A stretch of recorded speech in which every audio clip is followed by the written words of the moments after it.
Question hour పేరు చెప్పి ముఖ్యమంత్రి తన చెత్తనంతా వాగి మూసి కంపెనంతా తీసుకొచ్చి తన నోటి ద్వారా ఇవాళ అసెంబ్లీలో వదిలి మా సీనియర్ లీడర్లు ఇవాళ మా ఉపనాయకులు శాసనసభలో హరీష్ రావు గారు కూడా ఆ చర్చలో ఇన్వాల్వ్ అయ్యి వారు కూడా ఒక 3 ప్రశ్నలు వేసింది. చాలా పద్ధతిగా మొత్తం కూడా చూసింది, దేశమంతా కూడా చూసింది, ప్రజలందరూ కూడా చూసింది. ప్రధానమైన ప్రతిపక్షంగా అంత బాధ్యతాయుతంగా మేము ప్రశ్నలు అడిగినాము ప్రజల తరఫున. మేము ప్రజల తరఫున ఉంటాం, మేము మిగతా కార్యక్రమాలు మీరు చేసుకోండి, కానీ పేద ప్రజల ఇల్లు కూలగొడితే మాత్రం మేము వాళ్ళ వెంట ఉంటామని చెప్పి చాలా స్పష్టంగా చెప్పారు మా పాలసీ.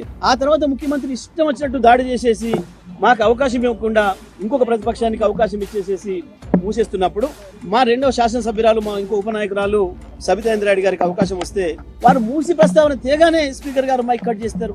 సునీతా లక్ష్మారెడ్డి గారికి అవకాశం ఇచ్చి వారు మాట మొదలు పెట్టే ముందే మళ్ళీ కట్ చేసిండ్రు. మా ఇంకో డిప్యూటీ లీడర్ గారు తలసాని శ్రీనివాస్ యాదవ్ గారు సీనియర్ నాయకులు వారు మాట్లాడి ఇది పద్ధతి కాదు, శాసనసభను ఇట్లా నడిపితే ఎట్లా, మా సభ్యులు ఒక్క మాట కూడా అనలేదు, ముఖ్యమంత్రి గారు వారి ఇష్టం వచ్చిన పద్ధతుల్లో మాట్లాడినరు, ఇది సరైనది కాదు అని చెప్పి వారు మాట్లాడుతుంటే వారు మైక్ కట్ చేసారు.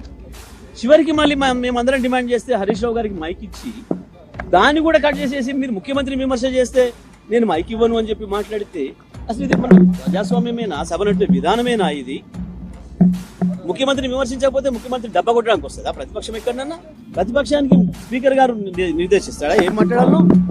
ముఖ్యమంత్రిని పొగుడుతూ మాట్లాడమని స్పీకర్ గారు రాసిచ్చింది చదవడానికి వస్తుందా సభకి? ఎక్కడైనా ఎవరైనా ప్రతిపక్షం కనీస విలువలు లేకుండా, కనీస సాంప్రదాయాలు తెలియకుండా, సభను నడిపే విధానమే లేకుండా, ఇవాళ ఒక నిబంధనలు అనేవి లేకుండా ఇష్టరాజ్యంగా స్పీకర్ గారు సభను ఏదైతే నడుపుతున్నారో మేము ఆ స్పీకర్ గారి వైఖరికి నిరసనగా, ఇవాళ ముఖ్యమంత్రి మాట్లాడిన ఆ ఘోరమైన భాషకు నిరసనగా, ఆయన కంపు భాషకు నిరసనగా మేము ఈరోజు సభను బైకాట్ చేసి రావడం జరిగింది.